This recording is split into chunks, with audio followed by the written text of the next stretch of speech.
बिस्मिल्लाहिर्रहमानिर्रहीम अस्सलामु अलैकुम वरहमतुल्लाहि वबरकातुहू।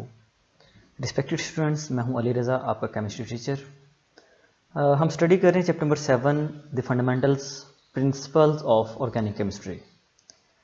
इस चैप्टर के अंदर हम देखेंगे कि ऑर्गेनिक कंपाउंड्स क्या होते हैं, ऑर्गेनिक कंपाउंड्स की डेफिनेशन क्या है, ऑर्गेनिक केमिस्ट्री की डेफिनेशन क्या है और ऑर्गेनिक कंपाउंड्स का ओरिजिन क्या है, और इस सब को हम डिटेल में डिस्कस करेंगे। लेकिन जो टॉपिक आज हम डिस्कस करने जा रहे हैं, इसी चैप्टर का जो टॉपिक है sources of organic compounds. Sources of organic compounds में हम देखेंगे कि ऑर्गेनिक कंपाउंड के सोर्सेज क्या क्या हैं। चलें आए हम उनको डिस्कस करते हैं। ये एक आम बात है या ये कहा जाता है कि प्लांट्स और एनिमल्स ज्योग्राफिकल और इन्वायरमेंटल चेंजेस की वजह से मर गए। जब वो मर गए तो ज़मीन के अंदर तब्दीलियों की वजह से वो ज़मीन के नीचे दबना शुरू हो गए। जब टाइम के साथ साथ उनके ऊपर टेम्परेचर और प्रेशर बढ़ता गया और उनके ऊपर बायोकेमिकल और केमिकल यानी कि बैक्टीरियल एक्शन और केमिकल एक्शन होता चला गया तो वो डिकम्पोज होते चले गए। अब जब ज़मीन के अंदर तब्दीलियां आ रही हैं तो वो ज़मीन के नीचे दबते जा रहे हैं, बिल आखिर जाके वो सेडिमेंट्स में चेंज हो गए। इन सेडिमेंट्स को हम आम जुबान में फॉसल फ्यूल्स कहते हैं। तो इसको हम इस स्टेटमेंट को हम इंग्लिश में पढ़ते हैं, plants and animals die due to geographical and environmental changes and decompose due to chemical and biochemical actions and deposited in the form of sediments। अब यहां पे दो लफ्ज हैं। जियोग्राफिकल का यहां पे मतलब ये होगा कि स्टॉर्म्स यानी कि कोई तूफान आ गया, फ्लड कोई सैलाब आ गया, या अर्थक्वेक जलजला, इन सारे के सारे फैक्टर्स की वजह से जो प्लांट्स और एनिमल्स वो मरना शुरू हो गए, तो वो क्या हो गया वो, और साथ में वो बैक्टीरियल और केमिकल एक्शन की वजह से वो डिकम्पोज होना शुरू हो गए, फिर वो ज़मीन के नीचे दबते चले गए और किस में तब्दील हो गए, वो सेडिमेंट्स में जाकर तब्दील हो गए। उन सेडिमेंट्स को हम आम जुबान में फॉसल फ्यूल्स कहते हैं। अब ये जो फॉसल फ्यूल्स हमारे पास बन रहे हैं यानी कि जो सेडिमेंट्स बने, इन सेडिमेंट्स से हम लोग कोल, पेट्रोलियम और नेचुरल गैस को हासिल करेंगे। यानी कि हमारे पास यहाँ पे जो कोल, पेट्रोलियम और नेचुरल गैस का जो सोर्स है, ये क्या चीज़ है, ये सेडिमेंट्स हैं। अब यहाँ पे एक बात हम क्लियर करते चलें कि प्लांट्स और एनिमल्स ही ऐसे सोर्स हैं जिनसे हम कोल भी हासिल करते हैं, पेट्रोलियम भी हासिल करते हैं और नेचुरल गैस भी हासिल करते हैं। लेकिन फ़र्क क्या है? फ़र्क सिर्फ ये है कि इनकी डेप्थ में फ़र्क है। जैसे जैसे डेप्थ इंक्रीज होगी या डिक्रीज होगी तो हमें डिफरेंट प्रोडक्ट्स यानी कि डिफरेंट हमें सोर्सेज मिलेंगे। कहीं पे कोल हमें मिल जाएगा, कहीं पे पेट्रोलियम मिलेगी और किसी और डेप्थ पे शायद हमें नेचुरल गैस मिल जाए, राइट।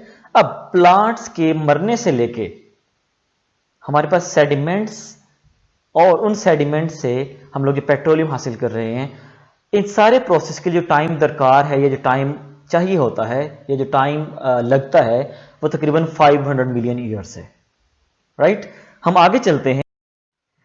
आगे हमारे पास जो पहला सोर्स है ऑर्गेनिक कंपाउंड्स का, वो है कोल। कोल, सबसे पहले बात करते हैं कोल लफ्ज क्या है, इसका ओरिजिन क्या है। जो लफ्ज कोल है, इसका ओरिजिन पुरानी इंग्लिश जुबान, ओल्ड इंग्लिश वर्ड COL, कोल से निकला। उस COL का मतलब जो है वो है फॉसिलाइज्ड कार्बन। अभी हम बात करके आए हैं कि फॉसल फ्यूल्स यानी कि फॉसिलाइज्ड सेडिमेंट्स क्या होती हैं। जब प्लांट्स एनिमल्स दबते चले गए तो वह जमीन के नीचे जाके सेडिमेंट्स यानी कि फॉसल फ्यूल में तब्दील हो गए। अब हम बात करते हैं फिर से कि कोल जो है वो कैसे बना। जमीन के ऊपर जो प्लांट्स मौजूद थे वो ज्योग्राफिकल और इन्वायरमेंटल चेंजेस की वजह से मर गए यानी कि खत्म हो गए। फिर वो उनके ऊपर बैक्टीरियल एक्शन हुआ और इन्वायरमेंटल एक्शन हुआ, केमिकल एक्शन हुआ, तो वो डिकम्पोज होना शुरू हो गया और फिर जमीन के नीचे वो दबते चले गए। तो हमारे पास सबसे पहले जो चीज हासिल हो रही है वो वुड, हमारे पास लकड़ी हासिल होती है। उसी लकड़ी जो प्लांट से हासिल हुई, उसके ऊपर बैक्टीरियल यानी कि बायोकेमिकल एक्शन हुआ और साथ में केमिकल एक्शन भी हुआ। तो पहली फॉर्म जिसमें कन्वर्ट होती है वो होती है पीट। फिर उसी पीट के ऊपर जब टेम्परेचर और प्रेशर इंक्रीज होता है तो वो लिग्नाइट में चेंज हो जाती है। जब लिग्नाइट के ऊपर टेम्परेचर और प्रेशर इंक्रीज हो रहा है तो वो बिटुमिनस में तब्दील हो जाती है। अब वही बिटुमिनस जो है उसके ऊपर जब टेम्परेचर और प्रेशर इंक्रीज हुआ तो वो एंथ्रासाइट में तब्दील हो गई। अब यहां पे बात करते हैं कि पीट क्या है, लिग्नाइट क्या है, बिटुमिनस क्या है और एंथ्रासाइट क्या है। डियर स्टूडेंट्स, पीट की पहले बात करते हैं। पीट जो है ये स्पॉन्जी है यानी कि ये पोरस है, ये सॉफ्ट है और ये लाइट ब्राउन कलर की होती है। अब इस पीट पे जब टेम्परेचर और प्रेशर बढ़ा तो लिग्नाइट में तब्दील होगी। लिग्नाइट जो है प्रेशर बढ़ने की वजह से पीट के मुकाबला में थोड़ी सी हार्ड है और इसका जो कलर है वो वेरी लाइट डार्क कलर है। अब लिग्नाइट जो है इसके ऊपर जब टेम्परेचर और प्रेशर बढ़ा तो ये बिटुमिनस में तब्दील होगी और प्रेशर के बढ़ने की वजह से ये इसका जो हार्डनेस है वो लिग्नाइट की निस्बत थोड़ी सी ज्यादा होगी, यानी कि हम कह सकते हैं बिटुमिनस जो है वो लिग्नाइट की निस्बत कदरे थोड़ी सी ज्यादा सख्त है और इस बिटुमिनस का जो कलर है इस लिग्नाइट की निस्बत भी थोड़ा सा डार्क हो गया। अब जब ये बिटुमिनस जो है इस पे टेम्परेचर और प्रेशर इंक्रीज किया तो ये कदरे सख्त हो गई, तो हम ये भी कह सकते हैं कि जो एंथ्रासाइट है ये जो बिटुमिनस की निस्बत थोड़ी सी और सख्त है, इसका कलर जो है वो वेरी डार्क कलर है। ठीक है, अब अगली और बात जो सबसे इंपॉर्टेंट बात है कि पीट, लिग्नाइट, बिटुमिनस और एंथ्रासाइट में क्या फर्क है। जो सबसे मेन फर्क इन चार टाइप्स में है वो ये है, पीट ले लें, लिग्नाइट ले लें, बिटुमिनस ले लें या एंथ्रासाइट, इन सब को हम कह सकते हैं ये कोल की टाइप्स है, लेकिन जो सबसे मेन डिफरेंस इनके अंदर कार्बन की परसेंटेज है। पीट के अंदर अबाउट 60% कार्बन होती है, लिग्नाइट के अंदर अबाउट 70% कार्बन होती है, बिटुमिनस के अंदर अबाउट 80% कार्बन होती है और एंथ्रासाइट के अंदर 90 to 94% कार्बन होती है। तो हम ये कह सकते हैं कि एंथ्रासाइट जो है इन सब में प्योर की खालिस किस्म है। तो स्टूडेंट्स अब देखिए यहां पे जो बेशक हमारे पास 90 to 94% एंथ्रासाइट के अंदर कार्बन की परसेंटेज आ रही है, लेकिन ये बिल्कुल प्योर यानी कि खालिस कोयला नहीं है।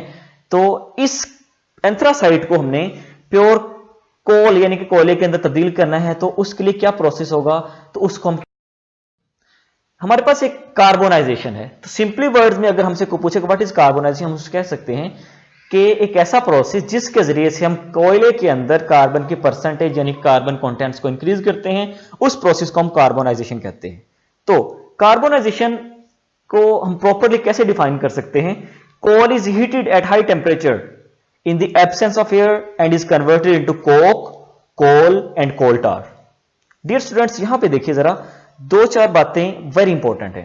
पहले नंबर पे तो क्या है, कोल को हमने हाई टेम्परेचर पे हीट अप करना है यानी कि 500 से 1000 सेल्सियस टेम्परेचर पे इन दी एब्सेंस ऑफ एयर। पहली बात, एब्सेंस ऑफ एयर यहां पे क्यों होगी, क्योंकि अगर हम कोल को हवा की मौजूदगी में बर्न करेंगे या हीट अप करेंगे तो क्योंकि हवा के अंदर ऑक्सीजन मौजूद होती है तो इसके ऑक्साइड्स बन जाएंगे।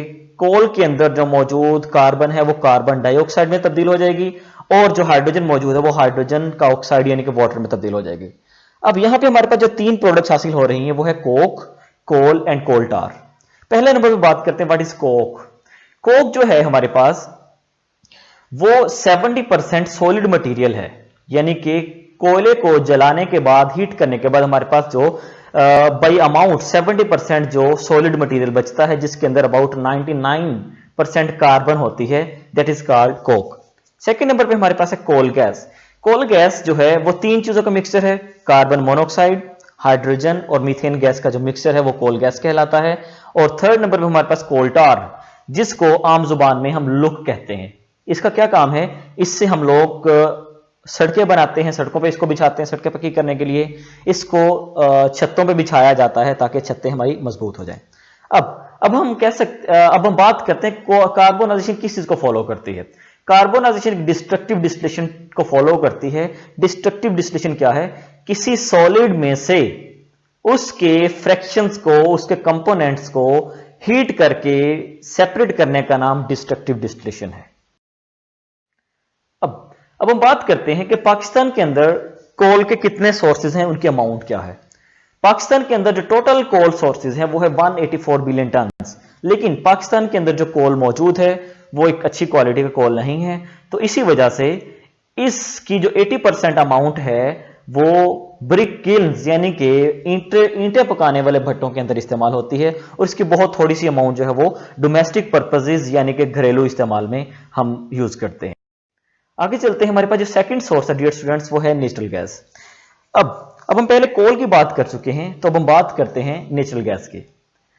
प्लांट्स और एनिमल्स जब मर गए तो उनके ऊपर जियोग्राफिकल और एनवायरमेंटल एक्शन हुआ, तो जैसे कि हम पहले पढ़ चुके हैं वो सेडिमेंट्स में तब्दील होते हैं। उन सेडिमेंट्स पे केमिकल और बायोकेमिकल एक्शन होता है, तो उस जो सेडिमेंट्स हमारे पास बनती हैं उनसे हम लोग नेचुरल गैस हासिल करते हैं। अब नेचुरल गैस की एक सिंपल सी डेफिनेशन ये बनती है, natural gas is a combination of low hydrocarbons. Low hydrocarbons का यहां पे मतलब क्या है? डियर स्टूडेंट्स, यहां पे लो हाइड्रोकार्बन्स का मतलब ये कि वो वाले हाइड्रोकार्बन्स जिनका मोलिकुलर साइज और मोलिकुलर मास बहुत लो होता है उनको हम लो हाइड्रोकार्बन्स कहते हैं, यानी कि CH4 methane, C2H6 ethane, C3H8 propane etcetera. अब मैंने यहां पे 3 हाइड्रोकार्बन्स का नाम लिया, मीथेन, इथेन एंड प्रोपेन। इन सब में से जो मेजर पोर्शन होता है वो मीथेन गैस का ही होता है। डियर स्टूडेंट्स, यहां पे एक और बात हम लोग क्लियर करते चलें कि घर में हमारे पास जो गैस जलती है वो नेचुरल गैस ही होती है, जिसको आम जुबान में हम सुई गैस के नाम से याद करते हैं। उस सुई गैस यानी कि नेचुरल गैस के अंदर जो मेजर पोर्शन है वो मीथेन गैस का ही है। ये जो मीथेन गैस है ये कलरलेस ओडोरलेस गैस है, यानी कि ये बेरंग और बेजायका गैस है। लेकिन जो हमारे घर में गैस आती है उसमें से एक खास स्मेल आ रही होती है, जस्ट लाइक अ रोटन एग, खराब अंडे जैसी। वो जो स्मेल है वो इस चीज की है कि इस गैस के अंदर हाइड्रोजन सल्फाइड H2S को मिला दिया जाता है, ताकि अगर कहीं से लीकेज हो रही है तो पता चल जाए कि हम लोग किसी बड़े नुकसान से बच जाएं। राइट, अब हम देखते हैं कि इस नेचुरल गैस के जो और सोर्सेज कौन कौन से हैं। तो पहला एक जो सोर्स है वो है बायोजेनिक प्रोसेस। डियर स्टूडेंट्स, आपने सुना होगा कि किसी गांव के अंदर गोबर से नेचुरल गैस बनाई जाए, जिसको बायोगैस के नाम से भी याद किया जाता है। क्या करते हैं, उस एनिमल का फीसिस यानी कि जो गोबर है उसको मिथेनोजेंस बैक्टीरिया डिकम्पोज करते हैं, तो वो जो अपनी बाई प्रोडक्ट बनाते हैं यानी कि जो गैस प्रोड्यूस करते हैं वो मीथेन गैस होती है। तो उसको अपने कैसे याद रखना है, मिथेनोजेन बैक्टीरिया, मीथेन गैस, लफ्ज दोनों सेम सेम ही है, मिथेनोजेंस मीथेन गैस प्रोड्यूस करेंगे। अब यही जो मिथेनोजेंस बैक्टीरिया हैं ये सी बेड्स यानी कि समंदर के पेंदे के अंदर अपनी कॉलोनीज बनाते हैं, तो ये फिर वहां पे मीथेन गैस को प्रोड्यूस करते हैं, यानी कि एज अ प्रोडक्ट हमें ये हासिल होती है। अब ए बायोजेनिक प्रोसेस, जिसमें लाइफ का कोई अमल दखल नहीं है। स्टूडेंट्स, आपने देखा होगा कि घर में या हम कहीं भी खेत में जमीन को नीचे खोदना शुरू करें तो जमीन के नीचे वाले जो हिस्सा है वो नीचे गर्म से गर्म आता चला जा रहा है। तो हम ये कह सकते हैं कि inner core of earth is very hot, यानी कि जमीन का जो अंदरूनी हिस्सा है वो बहुत गर्म है। अब वहां पे हाइड्रोजन गैस भी मौजूद है, वहां पे जो कार्बन है वो भी मौजूद है। चूंकि हाइड्रोजन गैस है तो उसकी टेंडेंसी है कि वो उसने ऊपर को उठना है। अब जो हाइड्रोजन ऊपर को उठेगी तो साथ रास्ते में कार्बन भी मौजूद होगी, तो वहां पे कार्बन और हाइड्रोजन दोनों रिएक्शन करके मीथेन गैस यानी कि CH4 प्रोड्यूस कर सकते हैं। डियर स्टूडेंट्स, अब हम बात करते हैं इस नेचुरल गैस जो हमारे घर में होती है या जो हमें प्रोवाइड होती है, इसके यूजेस क्या है। क्योंकि ये एक बहुत सस्ती गैस है, ये एक एनर्जी का सोर्स है। एनर्जी का सोर्स कैसे, हमने देखा होगा कभी लाइट चली जाए तो हम कहते हैं जनरेटर चलाएं, उस जनरेटर को भी हम इस नेचुरल गैस की सप्लाई दे रहे होते हैं। धोबी इस पे कपड़े इस्त्री करता है, इसको हम लोग मोटर बाइक्स भी इस पे चलाई जा रही हैं, etcetera etcetera. Cement and fertiliser industry में इसका इस्तेमाल है। डोमेस्टिक पर्पजेज एज फ्यूल, घरों के अंदर इसको हम इस्तेमाल करते हैं अपने घरेलू मामलात में, यानी कि खाना वगैरह पकाने के लिए इस्तेमाल होता है। इल्यूमिनेटिंग गैस, ये रोशनी पैदा करने वाली गैस है। और लास्ट हमारे पास जो ये क्या, क्लोरोमीथेन प्रोड्यूस कर सकते हैं, इससे हम डाइक्लोरोमीथेन प्रोड्यूस करते हैं, और ट्राइक्लोरोमीथेन एंड टेट्राक्लोरोमीथेन। अब ये देखिए जरा, हमने यहाँ पे 3-4 चीजों के नाम लिए, क्लोरोमीथेन, डाइक्लोरोमीथेन, ट्राइक्लोरोमीथेन एंड टेट्राक्लोरोमीथेन। ये आपको मीथेन CH4 का फॉर्मूला नजर नहीं आ रहा, लेकिन ये क्या है, ये CH4 के डेरिवेटिव्स ही हैं। जब CH4 में से एक हाइड्रोजन को रिप्लेस करके वहां पे हमने फंक्शनल ग्रुप Cl लगा दिया तो ये उसका पहला डेरिवेटिव। जब CH4 के 2 हाइड्रोजन को रिप्लेस करके वहां पे 2 क्लोरीन लगा दिए तो उसको सेकंड डेरिवेटिव कहेंगे, तो डाइक्लोरोमीथेन। जब CH4 के 3 हाइड्रोजन को रिप्लेस करके वहां पे 3 क्लोरीन लगा दिए तो उसको हम थर्ड डेरिवेटिव कहेंगे मीथेन का, तो वो ट्राइक्लोरोमीथेन। और जब मीथेन के चारों हाइड्रोजन को रिप्लेस करके वहां पे 4 क्लोरीन लगा दिए तो उसको हम लोग चौथा डेरिवेटिव मीथेन का कहेंगे, जिसको टेट्राक्लोरोमीथेन या कार्बन टेट्राक्लोराइड कहा जाता है। अब हम डियर स्टूडेंट्स बात करते हैं थर्ड और जो हमारे पास last source of organic compounds है वो है पेट्रोलियम। डियर स्टूडेंट्स, जो लफ्ज पेट्रोलियम है ये 2 लफ्जों का कॉम्बिनेशन है, पेट्रो एंड ओलियम। लफ्ज जो पेट्रो है इसका मतलब है रॉक्स, सेडिमेंट्स यानी कि फॉसल फ्यूल्स, और ओलियम का मतलब है ऑयल। तो हम सिंपली वर्ड्स में ये कह सकते हैं कि पेट्रोलियम ऐसा ऑयल है जो क्या होता है, जो रॉक से हासिल करते हैं, जो सेडिमेंट से हम लोग हासिल करते हैं या फॉसिल फ्यूल से हासिल करते हैं। डियर स्टूडेंट्स, यहाँ पे एक और बात हम लोग क्लियर करते चलें, जब प्लांट्स की डिकम्पोजिशन होती है तो कोल हमारे पास बनता है, जब प्लांट्स और एनिमल दोनों डिकम्पोजिशन होती है तो हमारे पास नेचुरल गैस बनती है। लेकिन जब हमारे पास एनिमल्स की डिकम्पोजिशन होती है और वो सेडिमेंट से तब्दील हो जाते हैं तो हमारे पास पेट्रोलियम हासिल होती है। ठीक है, तो हम इसको हमारे सामने लिखा हुआ है, animals died due to geographical and environmental changes and due to action of chemically and biochemically decomposition take place and they deposit in the form of sediments। तो यहां पे पहले नंबर पे क्रूड ऑयल, जिसको हम लोग आम जुबान में कहते हैं खाम तेल। क्रूड ऑयल क्या है, ये थिक ग्रीनिश ब्लैक कलर का इम्प्योर लिक्विड है जिसके अंदर लार्ज नंबर ऑफ हाइड्रोकार्बन्स मौजूद होते हैं। तकरीबन कार्बन 1 से लेके कार्बन 40 तक इसमें हाइड्रोकार्बन्स मौजूद होते हैं। तो हम लोग क्या कह सकते हैं, तीन चीजें यहां पे आप लोगों ने याद रखनी है। Crude oil is a thick greenish black, यानी कि गाढ़ा ग्रीनिश ब्लैक कलर का इम्प्योर लिक्विड है जिसके अंदर लार्ज नंबर ऑफ हाइड्रोकार्बन्स मौजूद होते हैं। राइट, आगे चलते हैं डियर स्टूडेंट्स, पेट्रोलियम। अब पेट्रोलियम को सिंपली वर्ड्स में हम कैसे याद रखेंगे, जब क्रूड ऑयल में से इंप्योरिटीज को रिमूव कर दें तो हमारे पास जो प्रोडक्ट हासिल होती है उसको पेट्रोलियम कहा जाता है। तो हम इंग्लिश में ऐसे डिफाइन करेंगे, liquid product obtained after the removal of impurities from crude oil is called petroleum. मैं उम्मीद करता हूं कि आप लोगों को यहां तक समझ आ रही होगी। अब यहां तक बात करते हैं कि पेट्रोलियम के अंदर भी अब बहुत ज्यादा सारे हाइड्रोकार्बन्स हैं, उन हाइड्रोकार्बन्स को भी हमने सेपरेट करना है। यानी कि इस पेट्रोलियम के अंदर हाइड्रोकार्बन्स के जो डिफरेंट फ्रैक्शंस हैं उनको हमने 1 बाय 1 सेपरेट करना है। तो हम कौन सा तरीकाकार इस्तेमाल करेंगे, यानी कि हमारे पास कौन सी टेक्निक होगी।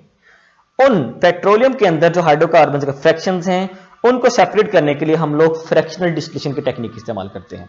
फ्रैक्शनल डिस्टिलेशन क्या है, फ्रैक्शनल डिस्टिलेशन एक ऐसी टेक्निक है जिसमें हम हाइड्रोकार्बन्स को उनके बॉइलिंग पॉइंट की बेस पे एक दूसरे से सेपरेट कर रहे हैं। जब हम उन हाइड्रोकार्बन्स को हाई टेम्परेचर देंगे तो पहले वो इवेपोरेट होंगे, फिर उन इवेपोरेटेड फॉर्म को यानी कि वेपर्स को कंडेंस करके लिक्विड फॉर्म में हम लोग सेपरेट करते चले जाएंगे। तो हम इंग्लिश में ऐसे डिफाइन करेंगे, separation of hydrocarbons from petroleum on the basis of their boiling points by evaporation and condensation is called fractional distillation. Dear students, हम यहां पे बात करते हैं कि जो हमारे पास बॉइलिंग पॉइंट है और उनका जो डिपेंड किस पे करते हैं। फ्रैक्शनेटिंग कॉलम के अंदर जो हाइड्रोकार्बन्स हैं उनका जो बॉइलिंग पॉइंट है वो डिपेंड करता है साइज ऑफ मॉलिक्यूल पे। हम ये बात फर्स्ट ईयर में पढ़ के आ चुके हैं कि अगर आपके पास मॉलिक्यूलर साइज होगा बड़ा तो पोलराइजेबिलिटी भी ज्यादा होती है। जब पोलराइजेबिलिटी ज्यादा होती है तो बॉन्ड बनना आसान होता है, बॉन्ड बनना आसान होगा तो स्ट्रॉन्ग इंटरमोलिकुलर फोर्सेज होंगी, यानी कि यहां पे लंडन डिस्पर्जन फोर्सेज की बात हो रही है। तो जितनी स्ट्रॉन्ग इंटरमोलिकुलर फोर्सेज होंगी तो बॉइलिंग पॉइंट ऑफ कोर्स उतना ही ज्यादा होगा, और बॉइलिंग पॉइंट जितना ज्यादा होगा तो वो हाइड्रोकार्बन लेट यानी कि हाई टेम्परेचर पे सेपरेट आउट होगा। लेकिन इसके बरक्स अगर हम देखें तो हमारे पास क्या है, अगर हमारे पास मॉलिक्यूलर साइज होगा स्मॉल तो पोलराइजेबिलिटी लो होगी। जब पोलराइजेबिलिटी लो होगी तो बॉन्ड बनना मुश्किल होगा, और बॉन्ड बनना जितना मुश्किल होगा तो बॉन्ड वीक बनता है, यानी कि इंटरमोलिकुलर फोर्सेस वीक होंगी तो बॉइलिंग पॉइंट भी लो हो जाएगा। और ये वाला जो हाइड्रोकार्बन जिसका साइज स्मॉल होगा वो बहुत जल्दी यानी कि लो टेम्परेचर पे डिस्टिल्ड आउट हो जाएगा। तो हम यहां पे ये कह सकते हैं, अगर मॉलिक्यूल का साइज छोटा तो वो जल्दी से डिस्टिल हो जाएगा, ठीक है। और अगर हमारे पास मॉलिक्यूल का साइज बड़ा है तो वो लेट डिस्टिल होगा, यानी कि हाई टेम्परेचर डिस्टिल होगा। अब यहां पे हम छोटी सी एग्जांपल डिस्कस करते हैं। CH4 मीथेन का फॉर्मूला है और CH3 इथेन का फॉर्मूला है। यहां पे हम देखें कि जो CH4 है इसका मॉलिक्यूलर साइज छोटा है। जब इसका मॉलिक्यूलर साइज छोटा है तो ये जल्दी से सेपरेट आउट हो जाएगा, ये जल्दी से डिस्टिल्ड आउट हो जाएगा क्योंकि इसके अंदर इंटरमोलिक्यूलर फोर्सेस वीक पाई जाती है। लेकिन अगर हम बात करें CH3 यानी कि इथेन की, तो उसका मॉलिक्यूलर साइज बड़ा है तो उसमें स्ट्रॉन्ग इंटरमोलिक्यूलर फोर्सेस पाई जाएंगी, तो ये क्या हो जाएगा, ये हाई टेम्परेचर डिस्टिल आउट होगा, यानी कि मीथेन के बाद डिस्टिल आउट होगा। डिस्टिलेंट यहां पे बात करते हैं कि जब हम डिस्टिलेशन करते हैं, इनके फ्रैक्शनल डिस्टिलेशन कर रहे हैं तो हमारे पास कुछ बहुत ज्यादा सारी प्रोडक्ट हासिल होती है। उनमें से कुछ जो इंपॉर्टेंट मेजर प्रोडक्ट्स हैं वो उनका जिक्र हम यहां पे करते हैं। डिस्टिलेशन जब करते हैं तो उसके दौरान हमें जो इंपॉर्टेंट और मेजर प्रोडक्ट्स हासिल होते हैं वो है गैस पहले नंबर पे। सेकंड नंबर पे गैसोलीन। गैसोलीन जो है वो क्या है, इसका हम डिस्कस करते हैं।